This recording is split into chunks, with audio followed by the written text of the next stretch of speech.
Hola, muy buenas tardes a todos y todas. Sean muy bienvenidos a nuestra casa, que estamos muy felices de tener llena.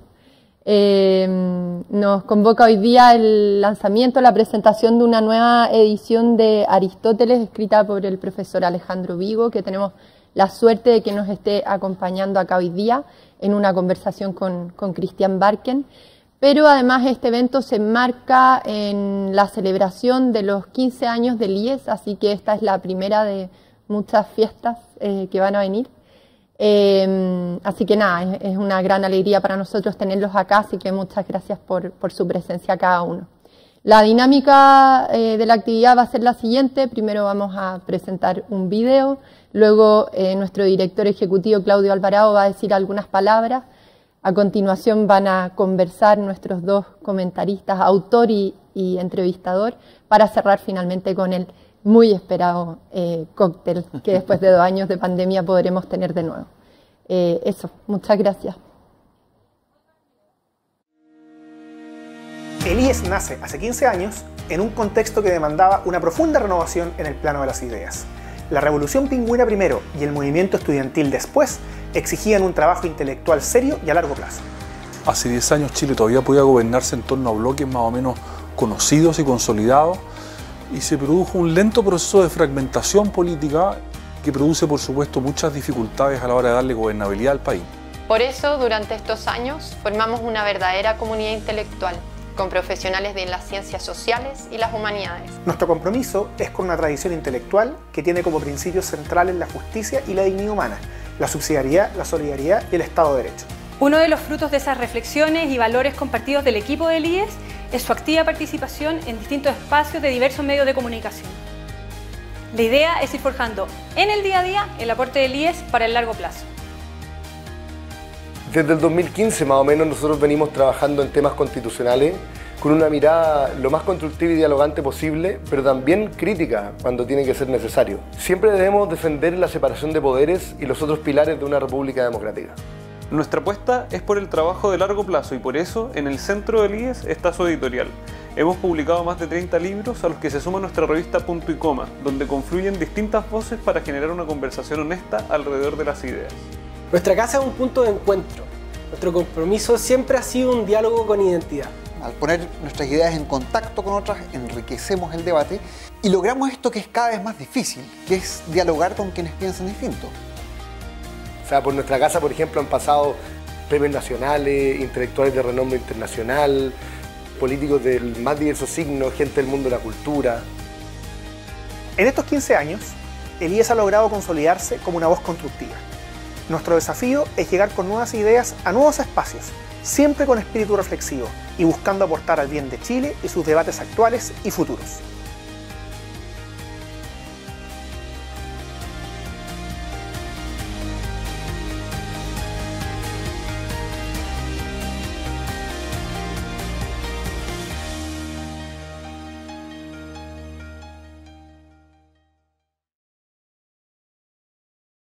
Bravo.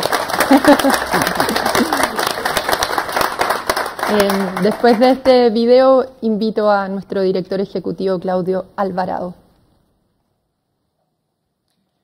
Hola a todos, muy buenas tardes nuevamente. No es mi propósito dar un discurso muy largo, ni mucho menos. Hoy día los protagonistas son Cristian y Alejandro, muchas gracias. Pero sí quisiera aprovechar esta oportunidad en la que estamos no solamente lanzando este libro, sino que iniciando las celebraciones de los 15 años del IES, en compartir con ustedes un par de reflexiones, literalmente dos reflexiones. La primera es agradecer, y esto no es simplemente un cumplido, un decir.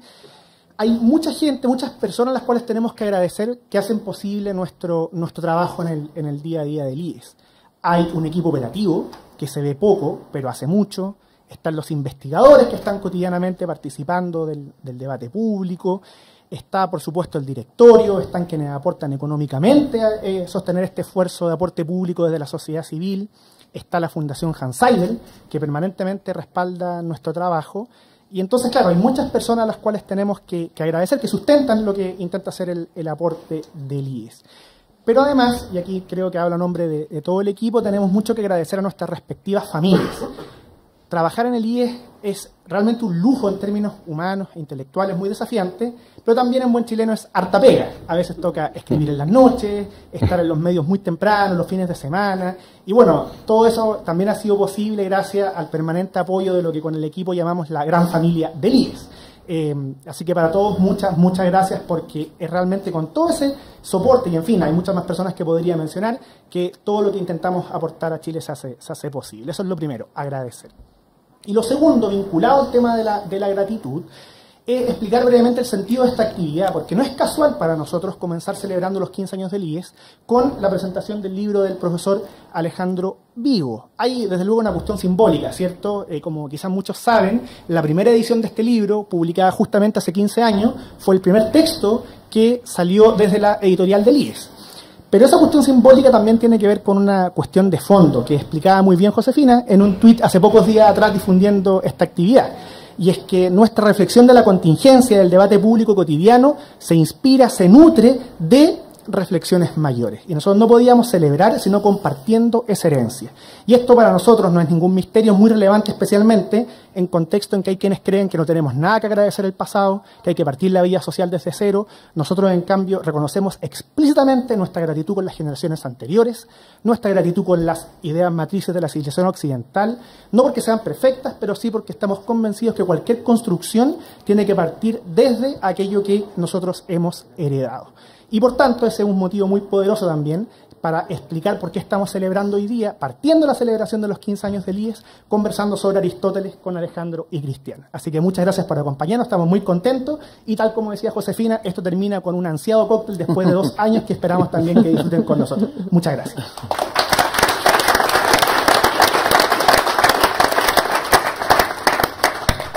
Bueno, ahora a lo central, que no es el cóctel, sino la conversación, que a mí solo me toca introducir. La va a liderar Cristian Barquien, que es una alegría también tenerlo acá, destacado ensayista, columnista, comunicador, probablemente sea hoy día una palabra más precisa de las múltiples funciones que desempeña. Columnista también, creo que ya lo dije, pero en fin, son muchos roles. Es una alegría tenerte acá, Cristian. Y al profesor Alejandro Vigo, doctor en filosofía por la Universidad de Heidelberg y hoy día profesor en la Universidad de los Andes en la escuela en el Instituto de Filosofía también. Así que nada, sin más dilación, les dejo a ustedes conversar. Muchas gracias, Josefina. Gracias, Claudio, y gracias a todo el equipo del IE. Los saludo a todos y a todas afectuosamente. Estoy muy contento de estar en este espacio de pensamiento, de reflexión. Siento y he ido sintiendo a través del tiempo un especial afecto por el equipo del IE, por admiración por su trabajo y porque creo que son verdaderamente un oasis en tiempos de falta de espesor reflexivo, y ver generaciones nuevas de investigadores, de pensadores, que pueden pensar muy distinto en distintos temas de uno, a mí me produce gran admiración y al mismo tiempo me da mucha esperanza. Y por eso que quería partir, y ya que estamos celebrando los 15 años del IES, que es, como ustedes lo describían, una comunidad en torno al pensamiento, y eso es la filosofía. La filosofía se funda en la amistad, y eso lo sabe Alejandro, y hay un ensayo muy bonito de Giorgio Agamben que habla justamente sobre la amistad como el corazón de la filosofía y cita un fragmento de la Ética a Nicómaco. En esta traducción que encontré a la pasada en mi casa porque no encontré la edición buena que tenía, así que a lo mejor vas a tener que taparte los oídos, Alejandro. Pero bueno, es lo que encontré, porque estoy además con varios viajes, tengo problemas con mi biblioteca. Es una parte de la ética donde él habla que es muy bonito sobre lo que es el vivir mismo, como algo bueno y placentero, ¿no? Dice Aristóteles, y si el vivir mismo es bueno y placentero, eso parece desprenderse del hecho de que todos lo apetecen, y más que nadie los buenos y felices, pues para ellos la vida es lo más digno de elección y la suya la existencia más feliz. Y si el que ve percibe que ve, y el que oye percibe que oye, y el que camina percibe que camina, y de igual modo los demás actos, hay en nosotros algo que percibe que actuamos. Así que si percibimos, eso percibe que percibimos, y si pensamos, percibe que pensamos. Es un texto extraordinario, notable. Y la parte que quería destacar, porque luego termina hablando de la amistad como un consentir. Hay un término ahí, no en griego, pero no lo voy a leer porque lo voy a chapucear, que es justamente para ellos, habla de los amigos, es bueno y placentero porque se complacen al percibir en común el bien que lo es de por sí.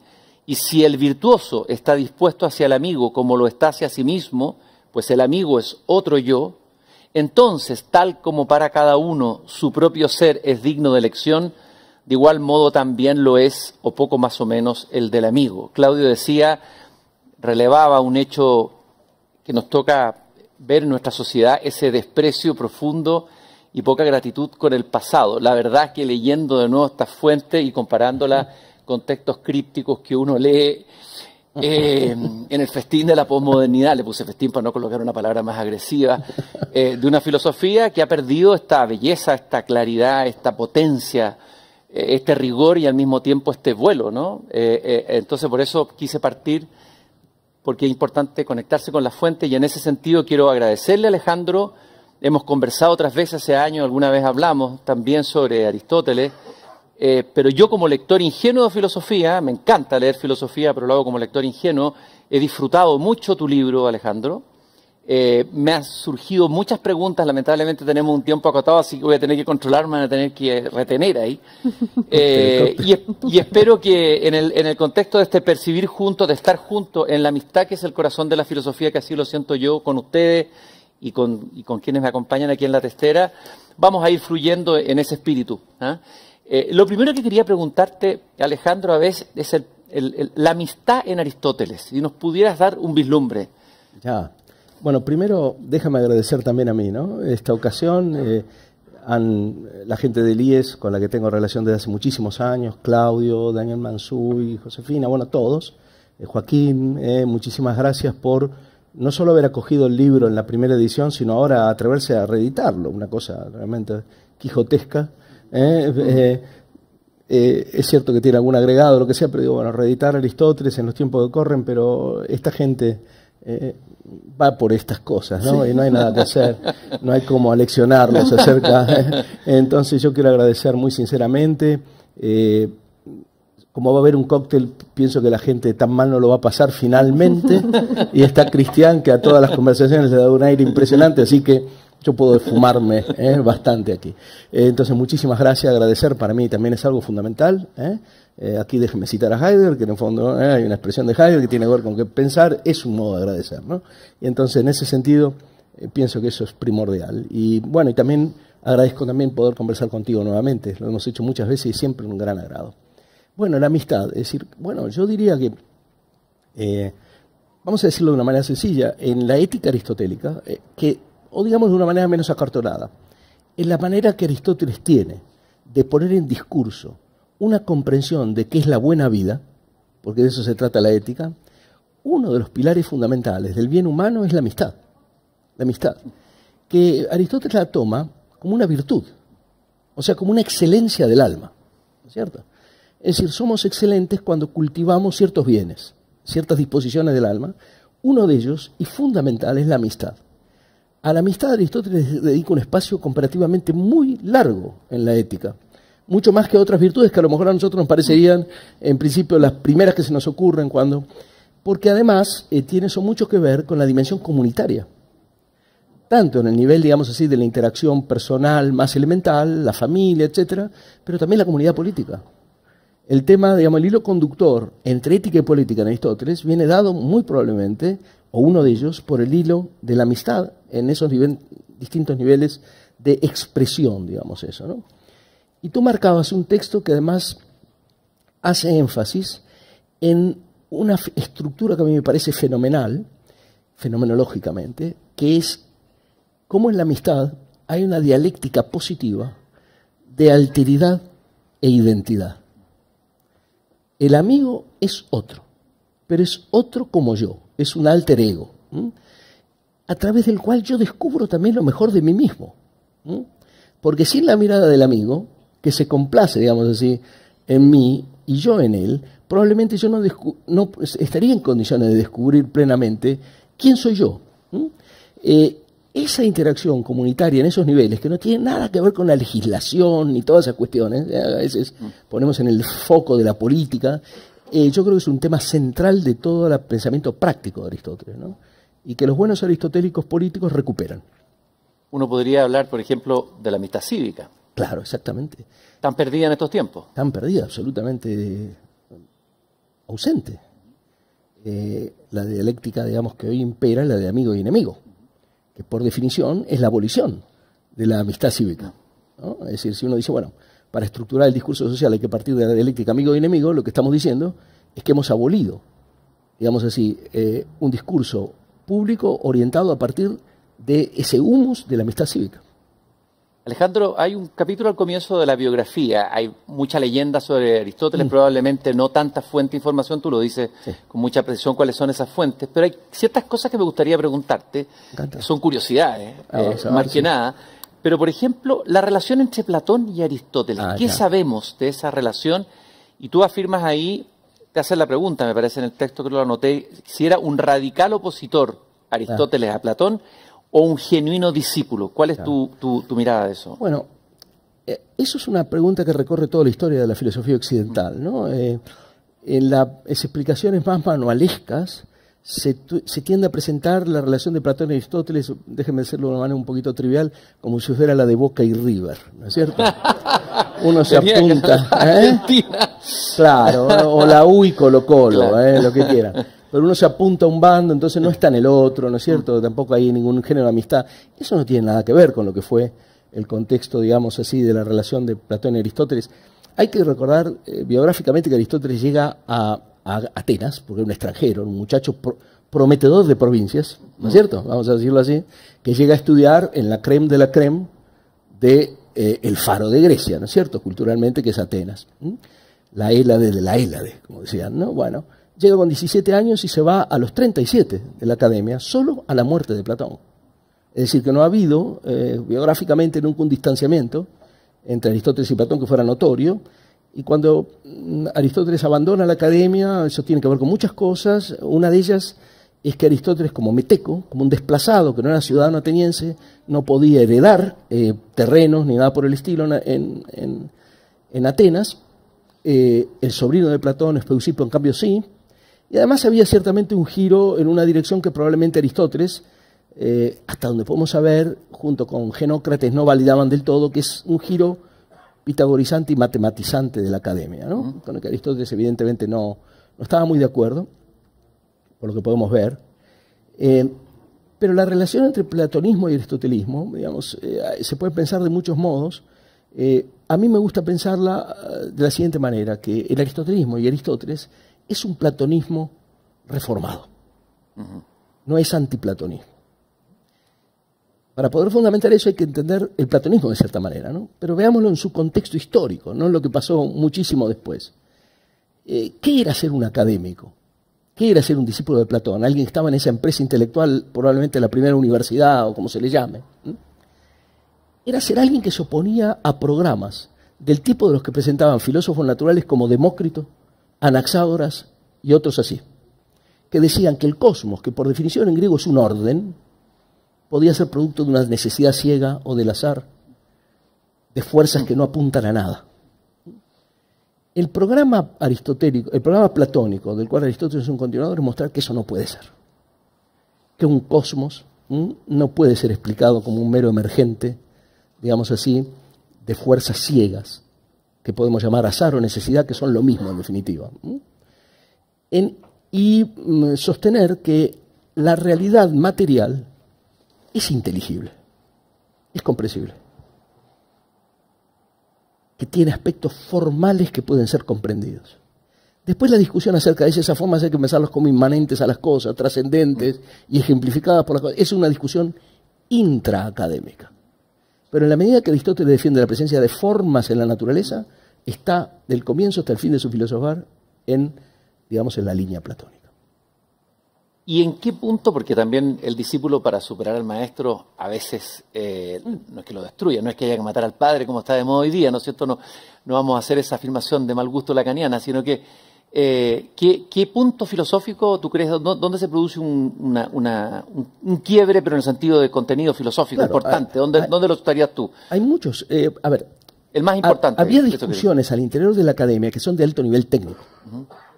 ¿Cómo pensar esas estructuras formales a las que tenemos acceso de un modo comprensivo, intelectual, y que no podemos agarrar con las manos, simplemente, que no podemos oír, tenemos que comprender, o como decían los griegos, bueno, tenemos que captar con el nous, que yo en este contexto diría comprender, ¿no es cierto? ¿Qué estatuto tiene eso comprendido? Esa es una discusión entre Platón y Aristóteles. Accedemos de esa manera a otro orden de realidad que hay que pensar como separado de las cosas, y esas cosas, en cambio, como meros ejemplos de esa realidad, en términos de una metafísica de la imagen, como si el mundo que nosotros, sensible, al que accedemos, fuera una imagen de otro orden de cosas, o hay que pensarlo más bien como un principio formal inmanente a esas mismas cosas, que se transmite en el proceso de generación, en el caso de los seres vivos, etc. Esa es una discusión intraacadémica. Aristóteles es un gran crítico de la idea de pensar como realidades sustanciales separadas que existen por sí mismos, esas estructuras formales. Y da un montón de argumentos técnicos contra esa visión que se puede adjudicar a Platón o a los platónicos. A veces Aristóteles no dice Platón, dice los que introducen las ideas, ¿no? O sea, ese es un punto. Otro punto, si tuviera que marcar en filosofía práctica, es la discusión en torno al bien, que también está conectado con esto. Si hay que concebir el bien como una entidad que se capta, digamos, del mismo tipo que una idea, ¿no? Y que además tiene un único significado, o la noción de bien hay que tomarla de una manera distinta que permita explicar la multiplicidad de las cosas que llamamos buenas. Sobre esos puntos se discutía evidentemente de manera fervorosa al interior de la academia, pero una discusión entre académicos, entre gente que en realidad compartía algunos puntos fundamentales vinculados con la inteligibilidad del mundo, el carácter del alma humana y cosas por el estilo, ¿no? La palabra academia hoy día está muy cargada, la academia, ¿no es cierto? La academia, dice irónicamente Nicanor Parra, criticando el mundo universitario más formal. Pero, ¿cómo era una academia y cómo era el liceo? Si uno tuviera que comparar esas dos escuelas, la que formó Aristóteles y la academia platónica, un punto en que pudieras compararla. Bueno, en la academia, digamos, la información que nosotros tenemos es fragmentaria sobre estas cosas, ¿no? Y hay que tener cuidado, pero déjenme decir cosas que son un poquito... Tengo a mi amigo Boeri aquí que me podrá hacer un montón de objeciones porque lo que estoy diciendo no está acreditado totalmente en la fuente, pero ya me perdona Marcelo, ¿no? Si uno toma, por ejemplo, piensa aquello que nos cuentan que en la academia se decía, no entre nadie que no sepa geometría, ¿no? La academia era evidentemente un lugar donde el cultivo de las ciencias de carácter más especulativo, ¿cierto?, cuyo modelo suele ser el saber matemático, tenía un papel protagónico. El intento de luego pensar la realidad humana mirándola en ese espejo de alguna manera era grande, ¿no es cierto? Eso, y a veces se volvió una tentación en algunos discípulos de Platón, ¿no es cierto? La recuperación del pitagorismo al interior de la academia. Evidentemente el liceo tuvo desde el comienzo, porque Aristóteles lo motivó, una orientación más naturalista, más de averiguar, bueno, cómo son los animales. Recojamos, digamos, fauna, flora. ¿Cuántas constituciones se escribieron? Se juntaron 158 constituciones que han sido descritas por ellos. Se perdieron todas menos la que escribió Aristóteles, la Constitución de los atenienses, que es la descripción del sistema institucional. Tendrían que ser leídas quizá hoy, ¿no? Ya que se trata de constituciones. Entonces había un componente, sí, digamos, si pudiéramos decir en un sentido amplio, más tendiente al saber empírico, ¿no es cierto? Y a la división del trabajo. Porque Aristóteles le encargó, por ejemplo, a Teofrasto, su gran discípulo, le encargó básicamente dos tareas, ¿no? Que recoja las opiniones de los filósofos de la naturaleza anteriores y que se ocupe de las plantas. Teofrasto escribió las opiniones de los físicos y las causas de las plantas, una obra en 8 volúmenes que tenemos, y a otro le encargó tú la medicina, y así, ¿no? Entonces, esa división del trabajo con un componente más empírico es un rasgo del aristotelismo, ¿no? La figura de Aristóteles es tan colosal, tal como tú la describes. De hecho, es el biólogo el que escribe política, escribe ética, escribe zoología, etcétera. A ver, ¿cuándo y en qué momento se forma tan rápido Aristóteles? ¿Quién lo forma? ¿Cómo se forma? Y llega a ser lo que es, digamos, que es casi como un milagro en la naturaleza humana, digámoslo con todas sus letras, ¿no? A mí a veces Aristóteles me resulta comparable como si fuera el Leibniz de la antigüedad, ¿no? Algo así, ¿no? Porque esa gente que le interesa todo, ¿no? Básicamente, ¿no? Una curiosidad, digamos, no restringida a un par de cosas, sino que todo lo que es digno de ser sabido vale la pena saberlo. No por nada la metafísica empieza con eso, ¿no? Que todo ser humano, por naturaleza, aspira al saber, o sea, tiende al saber. ¿Cómo se formó? Bueno, hay cosas que... ¿Cómo se formó el tenista número uno? Hay una cosa ahí que es muy difícil de explicar, porque después que ocurrió podemos decir por qué ocurrió, pero nadie hubiera podido preverlo, evidentemente. Era un hijo de una familia muy importante de la corte macedónica, donde todos eran médicos, básicamente. O sea que el interés de Aristóteles por lo biológico, por la vida, por todo lo que crece, nace, se reproduce, las plantas, etcétera, por la biología abarca todo eso, viene de familia, evidentemente. No tenía, en cambio, una conexión muy fuerte con la matemática. Si uno pregunta a filósofos que se ocupan de matemáticas, esos tienden a ser más simpatizantes de Platón. A filósofos que les interesa lo biológico, lo político, etcétera, tienden a simpatizar con Aristóteles. Pero estuvo 20 años en la academia. Fue recibido cuando Platón estaba de viaje en Siracusa, en Italia. Dicen algunas fuentes por Eudemo, eso se ha puesto en duda ahora a veces, pero Eudemo es una persona que evidentemente lo encandiló bastante a Aristóteles, un discípulo de la academia. Pero ¿cómo ocurrió? Bueno, yo me represento el ambiente académico como un ambiente de discusión abierta. Porque hay que tener en cuenta además que en las obras que Aristóteles publicó en vida, lo que nosotros tenemos de él es básicamente lo que no publicó, lo que utilizaba para impartir clases, etcétera, y apuntes, digamos. Muchas veces ayuda a memorias que no están bien redactados, están pésimamente redactados. Si uno compara eso con Platón, bueno, naturalmente no hay por dónde. Pero los diálogos perdidos de Aristóteles, de los cuales tenemos fragmentos, son a tal punto parecidos a lo que escribía Platón, que el primer editor, Valentinus Rose, los declaró apócrifos. Ya no puede ser, este es un platónico ortodoxo. Se ve que al exterior de la escuela se cultivaba un discurso donde lo importante era defender algunas cosas y hay otros temas sobre los que no estamos en claro, pero lo importante es esto. Y Aristóteles ha escrito también diálogos a la manera platónica, ¿no? En fin, yo creo que la academia tiene que haber sido un ambiente de gran liberalidad en la búsqueda del conocimiento, de enorme conciencia metódica también, de que hay que hacer las cosas de cierta manera, y con algunas premisas compartidas que no eran muy negociables. Digamos. Hablaste ahí del Aristóteles biólogo, ¿no es cierto?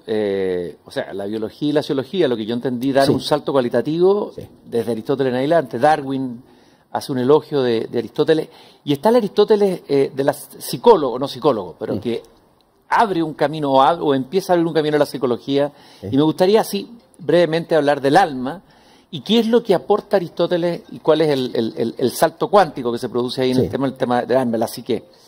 Claro, eso es un tema fundamental y bueno, naturalmente cuando ahí hablamos de alma, haces muy bien en decir psique porque el término griego no tiene un sentido espiritualista de alma, ¿no? Es decir, como tampoco el latino, por cierto, ¿no? El latino anima, ¿no es cierto? Cuando decimos que hay cosas inanimadas como la mesa y hay cosas animadas como la planta que crece, ¿no es cierto? La idea es que hay ánima en la planta. Bueno, ese es el enfoque aristotélico, ¿no? O sea, el alma no es patrimonio del ser humano, monopólico, sino que hay alma en toda la escala de los seres vivos, ¿no? Es decir, los seres que crecen, se reproducen, pero no sienten, los animales que sienten, y el ser humano que además piensa, ¿no? Y, naturalmente, la fenomenología que hace Aristóteles de los poderes del alma, de las capacidades del alma, con ese escalonamiento, es algo absolutamente único. Hegel, en su Filosofía de la Naturaleza, dice en el siglo XIX que el único que se ocupó de esta ciencia, al modo en que lo vamos a hacer aquí, es Aristóteles, ¿no? Y realmente la parte en que Hegel trata, esa parte del espíritu, de la filosofía, la transición de la filosofía de la naturaleza a la filosofía del espíritu, es una incorporación de Aristóteles en su filosofía natural, ¿no? Porque el tratamiento que hace Aristóteles es diferenciado de los sentidos. ¿Cuál es el órgano del tacto? ¿A qué da acceso? ¿Cómo se distingue de la vista? Es absolutamente alucinante, ¿no? Y después hay algunos problemas heredados de la tradición platónica y en general de la tradición anterior, en los que Aristóteles tenía los mismos problemas que Platón. Porque hay que ver lo siguiente, ¿no? Por ejemplo, la inmortalidad del alma, ¿no? El intelecto. ¿Qué pasa con el intelecto? Porque nosotros tenemos esa escala de formas naturales, ¿no? El sentir, primero el crecer y el nutrirse y el reproducirse, que es lo vegetativo. Después el sentir, que es lo propio de los animales, ¿eh? Pero este animal que somos nosotros, porque sentimos, también tiene la facultad de pensar, ¿no? ¿Qué es eso? ¿Cómo aparece eso en la naturaleza? Si uno se remonta a Platón, Platón ya había imaginado cosas, que eso es como una chispa, digamos así, de algo que viene de fuera y que sin embargo está presente en nosotros, el nous, ¿no? En el Timeo, Platón presenta al nous como algo hecho directamente por el demiurgo que crea el mundo y que primero lo coloca sobre las estrellas, el nous de cada uno a modo de carro, y le dice a los dioses menores, a ver, ustedes tienen que unir esto a un cuerpo, pero se ocupan ustedes y yo no me hago responsable del desastre que va a pasar aquí, ¿no? Entonces, y él se retira, ¿no? Da unas leyes para cómo se van a tener que comportar en el futuro, pero ustedes lo unen al cuerpo. Y Aristóteles también se pregunta eso, ¿no? Y hay unos pasajes muy crípticos de Aristóteles donde dice, bueno, pero lo que piensa en nosotros, ¿de dónde procede? Como si fuera una chispa cósmica activa, a la que uno tiene acceso, ¿dónde? Mirando, no. En esa copercepción que citaste en ese pasaje, que uno ve y al mismo tiempo se da cuenta de que ve.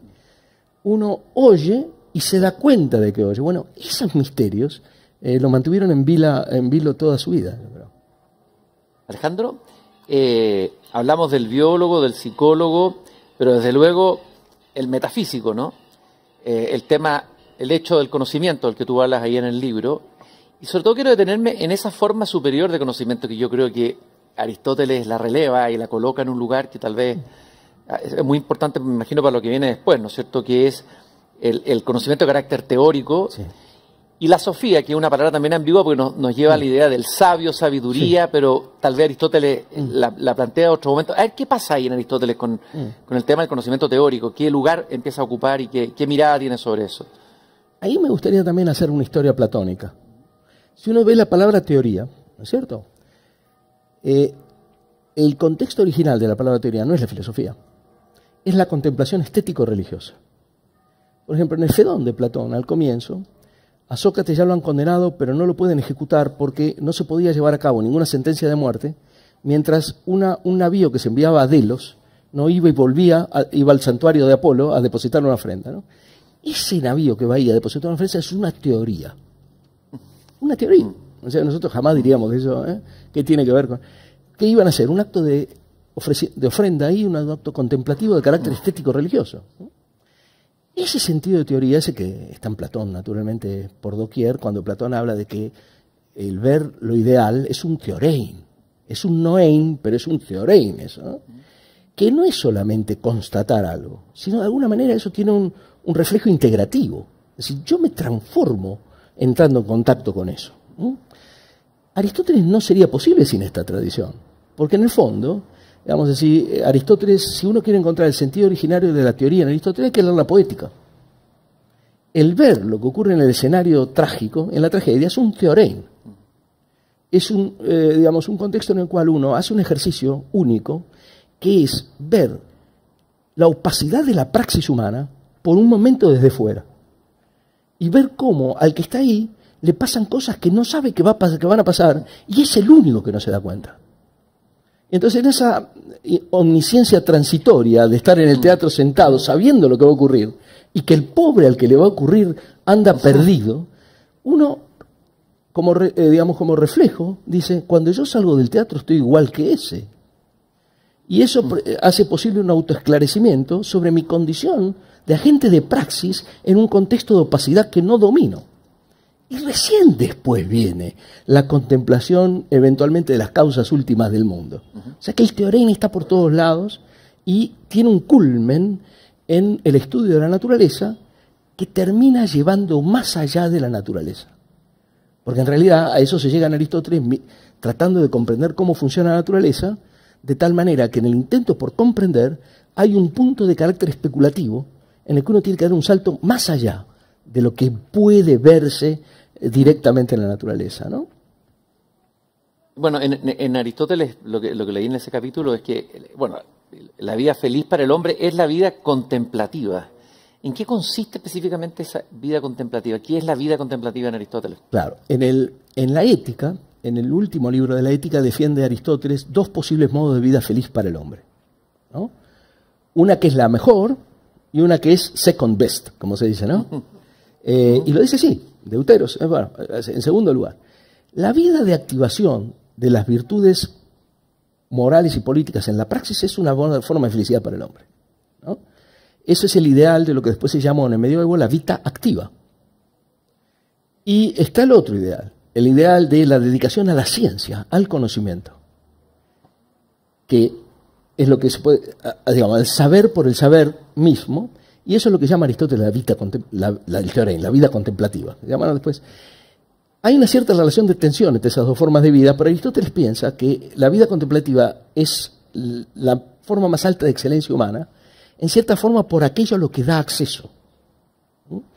Primero, porque da acceso a un orden de cosas global, digamos así, que en el fondo tiene un carácter eterno y por tanto divino, y además porque activa las capacidades más altas de las que somos capaces, ¿no? Pero Aristóteles no descarta el involucramiento en la vida ciudadana, política, como una forma específica de vida feliz para el hombre, ¿no? Y luego viene el problema de cómo combinar esas dos cosas, ¿no? Sí, porque no todo el mundo se dedica al teorema, pero eso no significa haber resignado la posibilidad de ser feliz.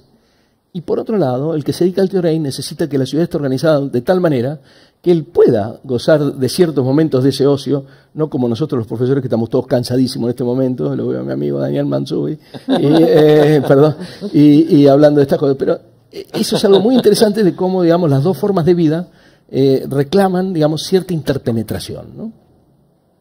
Hay una palabra que se usa mucho últimamente en Chile, en varias columnistas lo he visto, se saca de Aristóteles la palabra frónesis, la palabra prudencia, por algo será, ¿no? Que aparece cada cierto tiempo.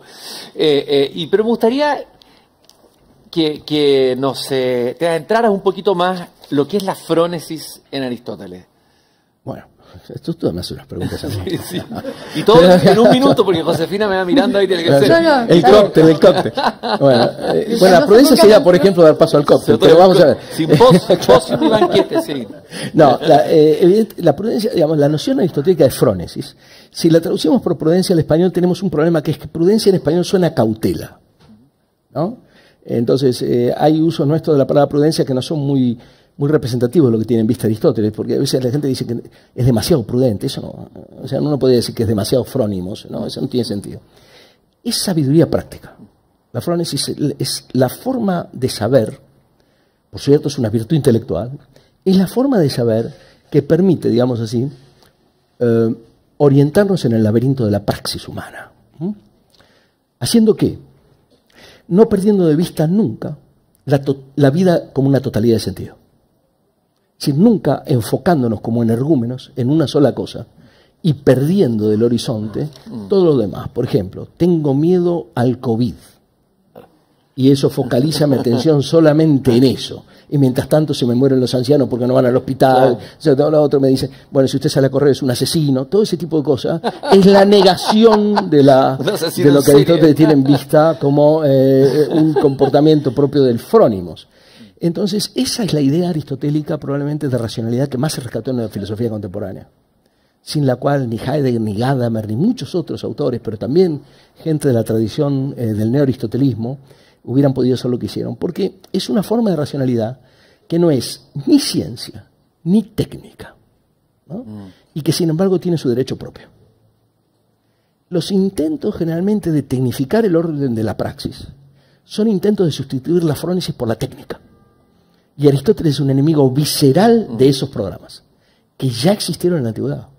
Imagínate. No con la dimensión que tienen hoy. Pensar calculante. Exactamente, bueno, el intento de decir, bueno, hay que encontrar un experto en cómo vivir parecido al experto en cómo hace zapatos, o algo así.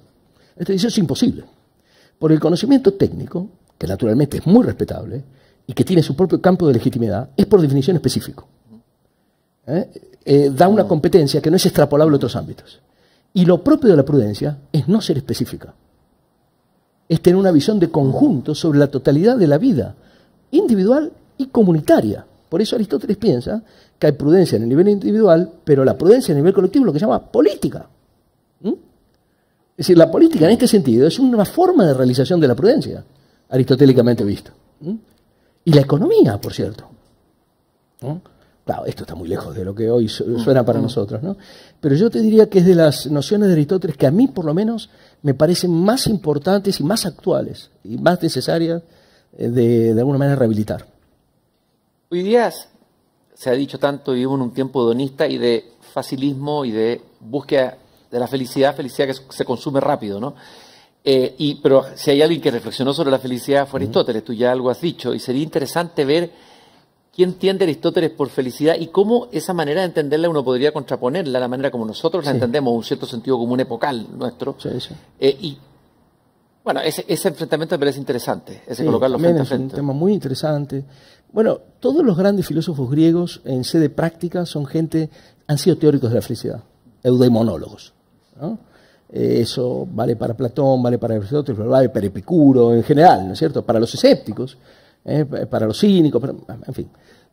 La eudaimonía es, digamos, es el nombre del fin, del bien humano, digamos, del fin al que aspira la praxis humana, ¿no es cierto? Pero las concepciones de en qué consiste ser feliz para el ser humano han sido muy discrepantes. Ha habido en la antigüedad distintas formas de pensamiento hedonista, para nada ramplón. A veces se piensa que el hedonismo necesita ser ramplón, ¿no? Hay formas muy sofisticadas de hedonismo, ¿no? Las hubo en la Academia de Platón, en el caso de Eudoxo, las hubo en Epicuro. Aristóteles tiene una visión, tiene una concepción de la felicidad que es de carácter, digamos así, no solo normativo, sino que además hace referencia a lo que son nuestras capacidades naturales. Es decir, la vida feliz para el hombre es una vida de pleno despliegue de aquello a lo que el hombre está llamado por tener la dotación de capacidades naturales que tiene. Es una existencia lograda desde ese punto de vista. Por ejemplo, el placer es una parte de la vida humana. Aristóteles, yo no conozco ningún autor en la ética que diga que el placer es malo. Otra cosa es que el placer sea el bien supremo. Y otra cosa es que el placer, siendo un bien, pueda ser el anzuelo para terribles males. Pero el placer como tal no es nunca un mal. Ahora, ¿es el placer y el placer más elemental aquello a lo que estamos llamados? Si nos dedicamos una vida de cultivo solamente del goce más inmediato, no nos perdemos el acceso a cosas mucho más sofisticadas que además, después que hemos logrado acceder, son incluso más placenteras. Entonces Aristóteles responde lo segundo. Y dice que en realidad una vida digna de ser vivida para un ser humano, una vida plena, lograda, es una vida de pleno despliegue de aquello que lo distingue de aquel conjunto de capacidades que lo hacen tan especial dentro del orden de los seres vivos. Y esas son las capacidades de entender, básicamente. Nosotros somos animales capaces de entender y de hablar. De hablar. O sea, nuestro ámbito nutricio es el logos. Son fonanta. Claro, somos animales capaces de hablar, ¿no? Animales que tienen logos. Y entonces a eso estamos llamados. Y si uno se queda muy por detrás de eso, naturalmente nadie diría que esa es una vida lograda, ¿no es cierto? Ahora, hay muchas maneras de hacer eso. Por ejemplo, la dedicación a las actividades de la vida cívica, etc., es una forma de eso, porque eso es exclusivamente humano, ¿no? Y la dedicación a la ciencia es otra. De tal manera que la concepción aristotélica de la felicidad tiene mucho que ver con lo que a veces en sede contemporánea se llama el capabilities approach, la aproximación a partir de las capacidades que tenemos como el tipo de seres que somos, ¿no? Por ejemplo, mucha filosofía política, incluso de orientación socialdemócrata actual, dice que, bueno, puesto que esto es así, la provisión de ciertos bienes necesarios para que las personas desarrollen esas capacidades es una obligación de la comunidad. Amartya Sen, Martha Nussbaum han argumentado en esa dirección. Hay un aristotelismo socialdemócrata, aunque esto pueda parecer claro. Martha Nussbaum tiene un artículo con ese título. Un aristotelismo amarillo. Así es, exactamente. Por eso te lo mencioné. Un aporte. Por eso te lo mencioné, ese artículo te lo voy a hacer llegar. Bueno, tienes que hacer llegar, por favor, para darle un poquito de consistencia. Hay que lucirse, además, en alguna entrevista. Alejandro, y política y felicidad. Pero me gustaría que la conectaras con nuestro tiempo. Tú hicieras ahí ahí va a ser el papel del malo, yo. Sí.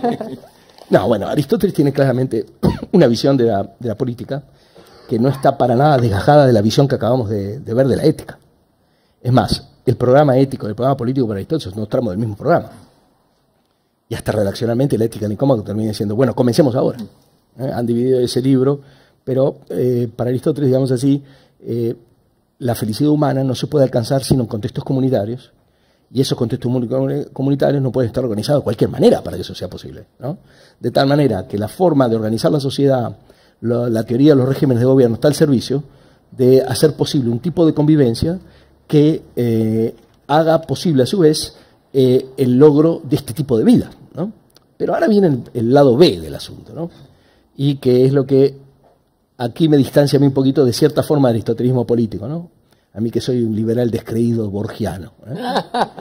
Eso sí que está bueno. Claro, eso es posible en un contexto en el cual la unidad política que se tiene en vista es la polis, que es una unidad autosuficiente de carácter pequeño, más parecido a una parroquia para nosotros que un Estado. Segundo, sobre la base de fuertes restricciones de la noción de ciudadanía. Porque esto está dicho así, pero no para todos los que están dentro de la polis, sino solo para aquellos que son ciudadanos, ¿no es cierto?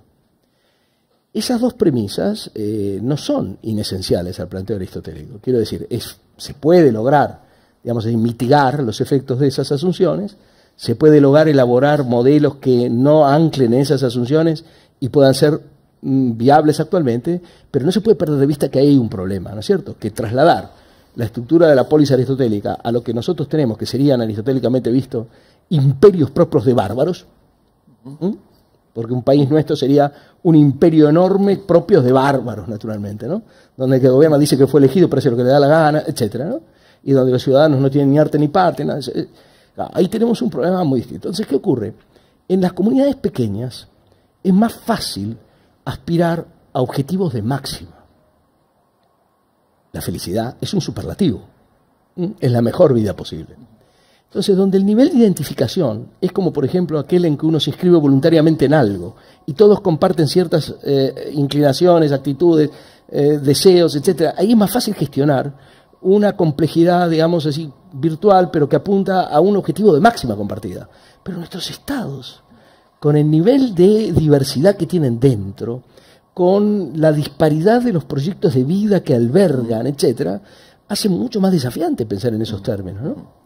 Y entonces la pregunta que se presenta a alguien antipático es la siguiente: ¿tenemos que pedirle todavía al Estado lo mismo respecto de la felicidad que le pedía Aristóteles? ¿O no será mejor hacer un movimiento leve de baja de la apuesta y hablar de que el Estado tiene que hacer posible que los ciudadanos busquen la felicidad, que es lo que hicieron los padres fundadores de la Constitución americana, ¿no? Ahí hay un derecho a pursuit of happiness, ¿no es cierto? La búsqueda de felicidad. Y claro, ¿qué significa buscar la felicidad? Bueno, asociarse civilmente de las maneras que hagan posible eso, pero tomando en cuenta que ahí puede no haber un unísono, ¿no es cierto? Y ni siquiera una voz coral, que ahí puede haber disonancias, ¿no?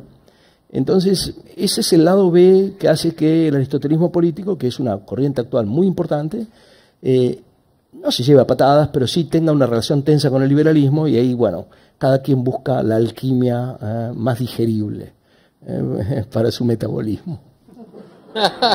O sea, se lleva mejor con los socialdemócratas que con los liberales. ¿Ah? Yo particularmente soy bastante liberal porque soy un descreído del poder estatal, pero bueno, tengo muchísimos amigos comunitaristas y gente que es mucho mejor que yo, así que... Hay una... Se habla mucho del término medio aristotélico, ¿no? El justo medio y las virtudes, pero hay una cosa que me interesó mucho y que lo subrayé en el libro, que tú dices... la contrariedad hecha que uno tiene, que el término medio en Aristóteles es un extremo. Claro. Me gustaría que lo explicara. Bueno, aquí el cóctel se va al diablo. Sí, no, perdón, me atrevo a sí, sugerir que vayamos cerrando. Vamos cerrando, yo encantado, pero... Vamos cerrando el primer tema, la primera...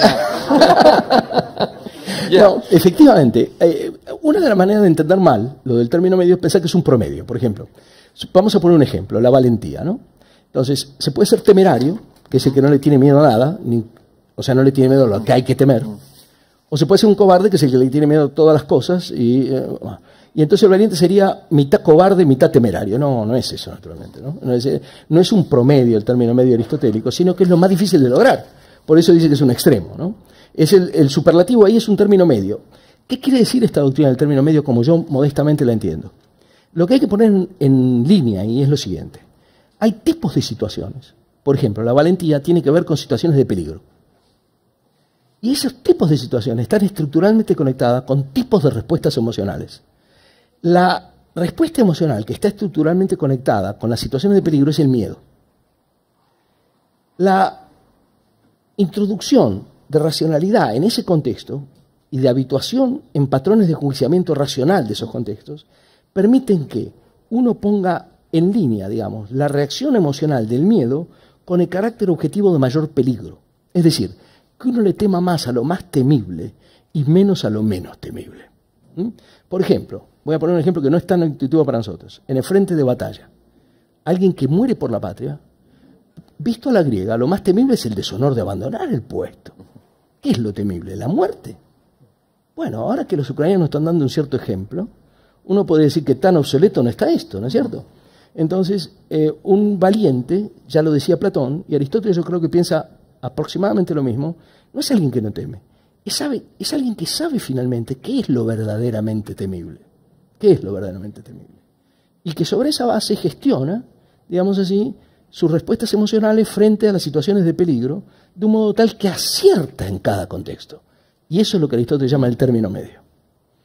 El término medio es el modo de acertar que tiene la frónesis al poner en línea estos dos continuos que son infinitos. El grado del miedo y el grado de peligrosidad. Encontrar la sintonía en dos continuos infinitos es una prestación completamente excepcional y que además no es deductiva. Alejandro, por último, se ve, obviamente, y no podía ser de otra manera, que le has dedicado muchas horas de tu vida a Aristóteles. Ahora, menos de las que merece. Sí, me imagino.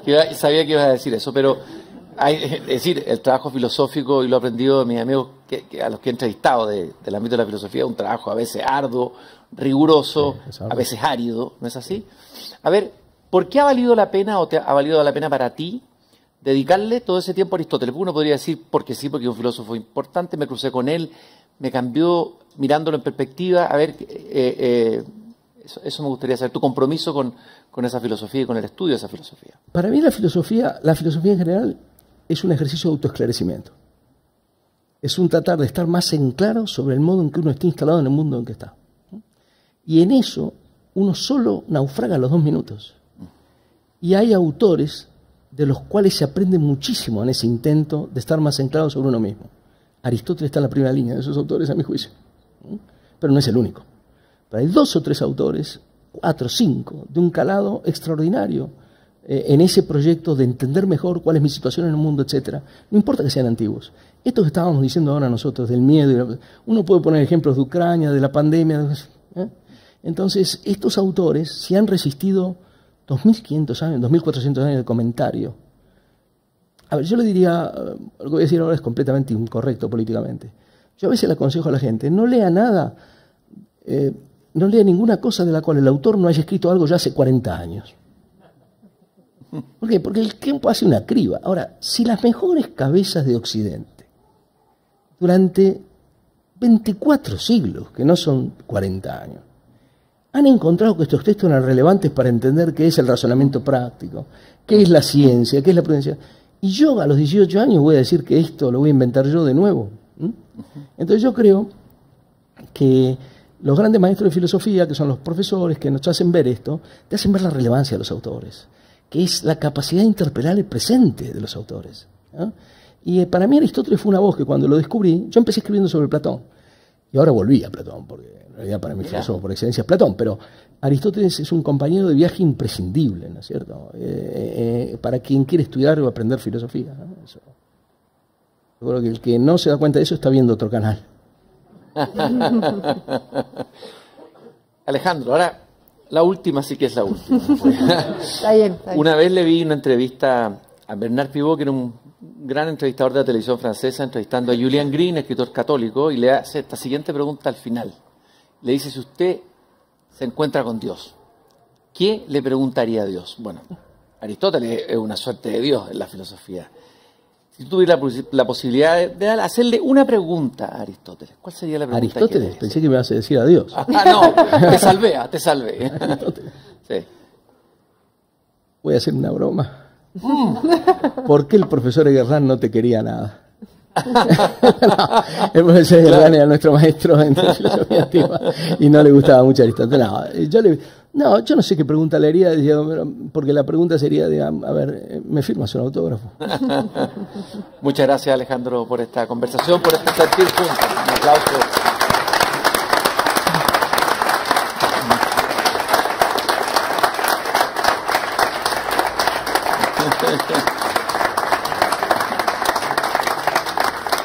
Muchas gracias, Cristian, Alejandro, por esta conversación que siento haber tenido que ser la que le ponía final. Ese era el verdadero banquete, ¿no? Estamos tan prosaicos. Así que nada, muchas gracias por su conversación que nos deja con ganas de seguir además y que espero al público además asistente hoy que está acompañándonos virtualmente lo motive también para comprar nuestro libro. Que está hasta hoy con precio de lanzamiento, así que los invitamos a comprarlo, a aprovechar la oportunidad. Aprovecho además antes de cerrar de dejarlos invitados a nuestro próximo evento también en el marco de nuestra celebración de los 15 años que continúa, que es el lanzamiento del nuevo número de nuestra revista Punto y Coma el 27 de abril a las 18:30 horas también. Los detalles de la actividad y de venta del número los vamos a estar difundiendo en nuestras redes sociales y en la página web, pero desde ya los dejamos invitados para esa ocasión que será otro motivo de alegría y de fiesta para nosotros. Con esto cierro, les doy las gracias a todos, especialmente a nuestros grandes conversadores de hoy. Fue un honor tenerlos acá y un privilegio escucharlos. Y como la amistad es también comensalidad, pasamos a compartir comida entre todos. Muy bien, muchas gracias. A ti, querido. Oye, una dedicatoria. Pues. No me digas que quiero que ahí.